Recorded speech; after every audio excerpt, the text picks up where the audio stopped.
ओम श्रीमद् वाल्मीकि रामायणे युद्धकांडे पंचविंशः सर्गः।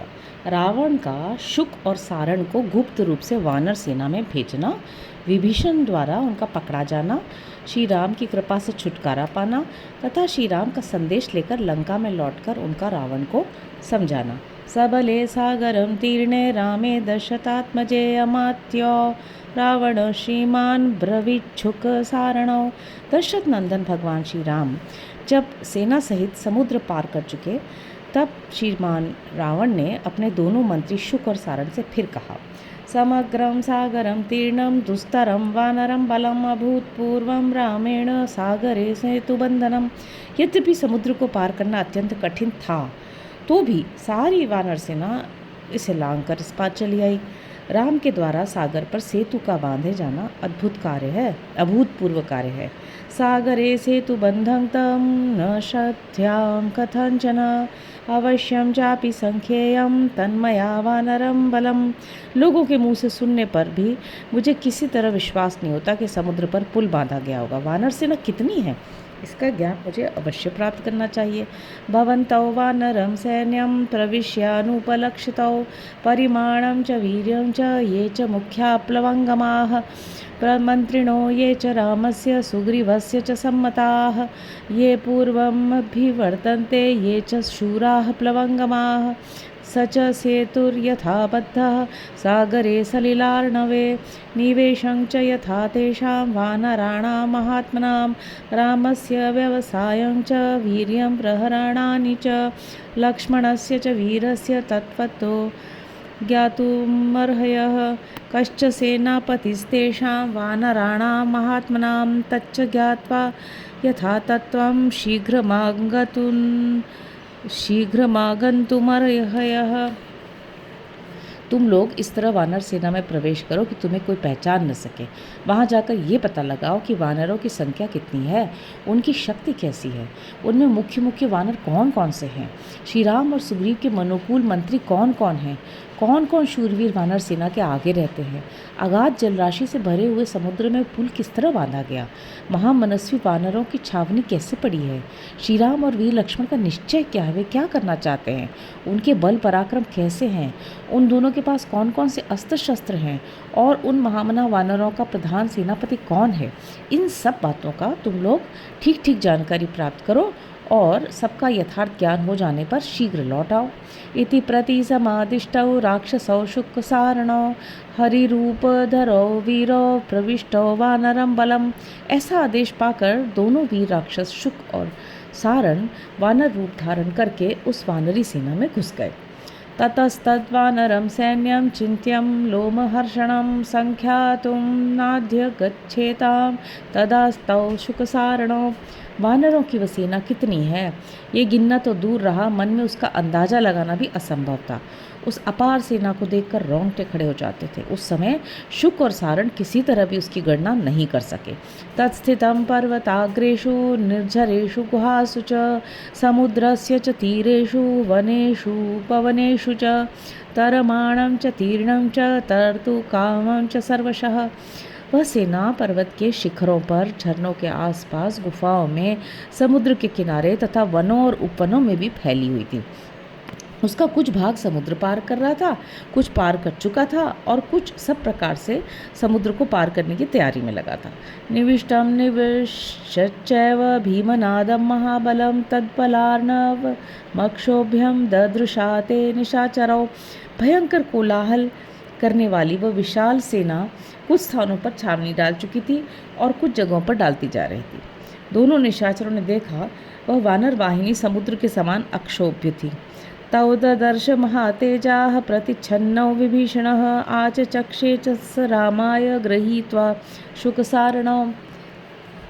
वानर वेश में छिपकर सेना का निरीक्षण करते हुए दोनों राक्षस शुक और सारण को महातेजस्वी विभीषण ने देखा, देखते ही पहचाना और दोनों को पकड़कर श्री रामचंद्र जी से कहा, तस्येतो राक्षसेन्द्रस्य मन्त्रिणो शुकसारणो लंकायाः संपन्नो प्राप्तो चारों पर पुरंजय।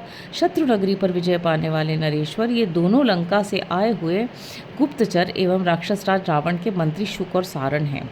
तौ दृष्ट्वा व्यथितौ रामं निराशौ जीविते तथा कृतांजलि पुटौ भीतौ वचनं चेदमुचतुः। वे दोनों राक्षस श्री रामचंद्र जी को देखकर अत्यंत व्यथित हुए और जीवन से निराश हो गए। उन दोनों के मन में भय समा गया। वे हाथ जोड़कर इस प्रकार बोले, आवामिहागतौ सौम्य रावण प्रति प्रहिता बुभौ परिज्ञातुं बलं सर्वं तदिदं रघुनंदन। सौम्य रघुनंदन, हम दोनों को रावण ने भेजा है और हम इस सारी सेना के विषय में आवश्यक जानकारी प्राप्त करने के लिए आए हैं। तयोस्तद्वचनं श्रुत्वा रामो दशरथात्मजः अब्रवीत् प्रहसन् वाक्यं सर्वभूतहिते रतः। उन दोनों की बात सुनकर संपूर्ण प्राणियों के हित में लगे रहने वाले दशरथ नंदन भगवान श्री राम हंसते हुए बोले, यदि दृष्टम बलम सर्वं वयं वा सुसमाहिताः यथोक्तम वा कृतम कार्यम छंदतः प्रतिगम्यताम। यदि तुमने सारी सेना देख ली हो, हमारी सैनिक शक्ति का ज्ञान प्राप्त कर लिया हो तथा रावण के कथनानुसार सब काम पूरा कर लिया हो, तो अब तुम दोनों अपनी इच्छा के अनुसार प्रसन्नतापूर्वक लौट जाओ। अथ किंचित दृष्टं वा भूयस्तद्द्रष्टुमर्हतः विभीषणो वा कार्त्स्येन पुनः संदर्शयिष्यति। अथवा यदि अभी कुछ देखना बाकी रह गया हो तो फिर देख लो, विभीषण तुम्हें सब कुछ पुनः पूर्ण रूप से दिखा देंगे। न चेदम ग्रहणं प्राप्य भेतव्यं जीवितं प्रति न्यस्तशस्त्रौ गृहीतौ च न दूतौ वधमर्हतः। इस समय जो तुम पकड़ लिए गए हो, इससे तुम्हें अपने जीवन के विषय में कोई भय नहीं होना चाहिए, क्योंकि शस्त्रहीन अवस्था में पकड़े गए तुम दोनों दूत वध के योग्य नहीं हो। प्रच्छन्नौ च विमुञ्चेमौ चारौ रात्रिचरावुभौ शत्रुपक्षस्य सततं विभीषण विकर्षिणौ। विभीषण, ये दोनों राक्षस रावण के गुप्तचर हैं और छिपकर यहाँ का भेद लेने के लिए आए हैं। ये अपने शत्रु पक्ष वानर सेना में फूट डालने का प्रयास कर रहे हैं। अब तो इनका भंडा फूट ही गया, अतः इन्हें छोड़ दो।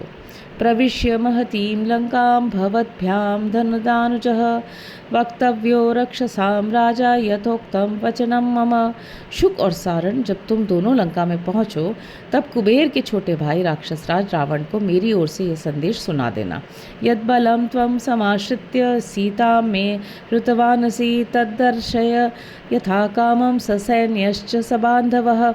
रावण, जिस बल के भरोसे तुमने मेरी सीता का अपहरण किया है, उसे अब सेना और बंधुजनों सहित आकर इच्छानुसार दिखाओ। श्वः काले नगरीं लंकां सप्राकारां सतोरणां रक्षसां च बलं पश्य शरैर्विध्वंसितं मया। कल प्रातःकाल ही तुम परकोटे और दरवाजों के सहित लंकापुरी तथा राक्षसी सेना का मेरे बाणों से विध्वंस होता देखोगे। क्रोधम भीममहं मोक्षे ससैन्ये त्वयि रावण श्वः काले वज्रवान वज्रम दानवेष्विव वासवः।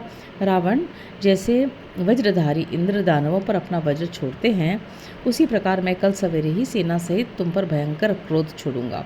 इति प्रति समादिष्टौ राक्षसौ शुकसारणौ जयेति प्रतिनन्द्येनं राघवं धर्मवत्सलम् आगम्य नगरीं लंकां ब्रूतां राक्षसाधिपम्।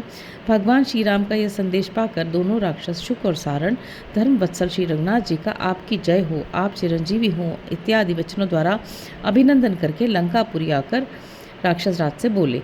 विभीषण गृहीतौ तु वधार्थं राक्षसेश्वर दृष्ट्वा धर्मात्मना मुक्तौ रामेणामित तेजसा। राक्षसेश्वर, हमें तो विभीषण ने वध करने के लिए पकड़ लिया था, किंतु जब अमित तेजस्वी धर्मात्मा श्री राम ने देखा तब हमें छुड़वा दिया। एक स्थान गता यत्र चत्वारः पुरुषर्षभाः लोकपाल समाः शूराः कृतास्त्रा दृढ़विक्रमाः रामो दाशति श्रीमाल्लक्ष्मणश्च विभीषणः सुग्रीवश्च महातेजा महेन्द्र समविक्रमः। एते शक्ताः पुरीं लंकां सप्राकारां सतोरणाम् उत्पाट्य संक्रामयितुं सर्वे तिष्ठन्तु वानराः। दशरथ नंदन श्री राम लक्ष्मण श्रीमान लक्ष्मण, विभीषण तथा महेंद्र तुल्य पराक्रमी महातेजस्वी सुग्रीव, ये चारों वीर लोकपालों के समान शौर्यशाली, दृढ़ पराक्रमी और अस्त्र शस्त्रों के ज्ञाता हैं। जहाँ ये चारों पुरुष प्रवर सब जगह एकत्र हो गए वहाँ विजय निश्चित है। और सब वानर अलग रहें तो भी ये चार ही परकोटे और दरवाज़ों के सहित सारी लंकापुरी को उखाड़कर फेंक सकते हैं।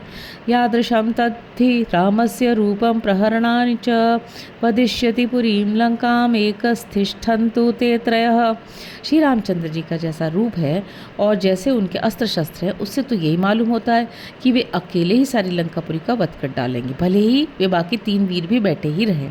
राम लक्ष्मण गुप्ता सा सुग्रीवेण च वाहिनी बभूव दुर्धर्षतरा सर्वैरपि सुरासुरैः। महाराज श्री राम, लक्ष्मण और सुग्रीव से सुरक्षित व वानरों की सेना तो समस्त देवताओं और असुरों के लिए भी अत्यंत दुर्जय है। प्रहृष्ट योधा ध्वजिनी महात्मनां वनौकसां सम्प्रति योधमिच्छताम् अलम विरोधेन शमो विधीयतां प्रदीयतां दाशताय मैथिली। महामनस्वी वानर इस समय युद्ध करने के लिए उत्सुक है।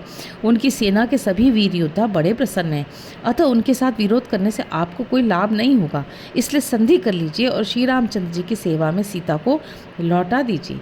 इतिहासे श्रीमद् रामायणे वाल्मीकि आदि काव्य युद्ध कांडे 25वां सर्ग।